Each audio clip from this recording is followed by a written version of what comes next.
कारिवडे येथील धरणात आपल्या मित्रांसमवेत फिरायला गेलेल्या 18 वर्षीय क्रिश शंभया या युवकाचा बुडून मृत्यू झालाय. पाहूया. सावंतवाडी तालुक्यातील कारिवडे धरणावर मित्रांसोबत फिरायला गेलेल्या 18 वर्षीय क्रिश सावियो शंभया हा युवक फोटो काढत असताना धरणात तोल जाऊन पाण्यात पडून बुडाल्याने त्याचा दुर्दैवी मृत्यू झाला. ही घटना मंगळवारी सायंकाळी 5:30 वाजण्याच्या सुमारास घडली. याबाबत अधिक माहिती अशी की क्रिश हा मंगळवारी आपण फोटो काढायला जातोय असं घरात आईला सांगून आपल्या मित्रांसमवेत कारिवडे येथील धरणावर दुचाकीनं फिरायला गेला होता.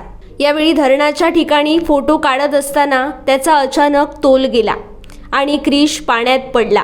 या घटनेची खबर मिळताच सावंतवाडी पोलीस, स्थानिक नागरिक व बाबल अल्मेडा यांच्या रेस्क्यू टीमनं सायंकाळी धरणाच्या पाण्यात रात्री 9 वाजेपर्यंत क्रिसचा शोध घेतला, मात्र तो मिळून आला नाही. रात्री 11 वाजता त्याचा मृतदेह पाण्यात तरंगताना स्थानिकांना दिसून आला. त्यानंतर त्याचा मृतदेह पाण्यातून बाहेर काढण्यात आला. नंतर सावंतवाडी उपजिल्हा रुग्णालयात शवविच्छेदनासाठी क्रिशचा मृतदेह आणण्यात आला. क्रिश याने नुकतीच 12वीची परीक्षा उत्तीर्ण केली होती.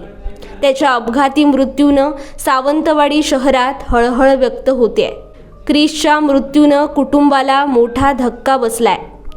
क्रिशच्या पश्चात आई, वडील, भाऊ असा परिवार आहे.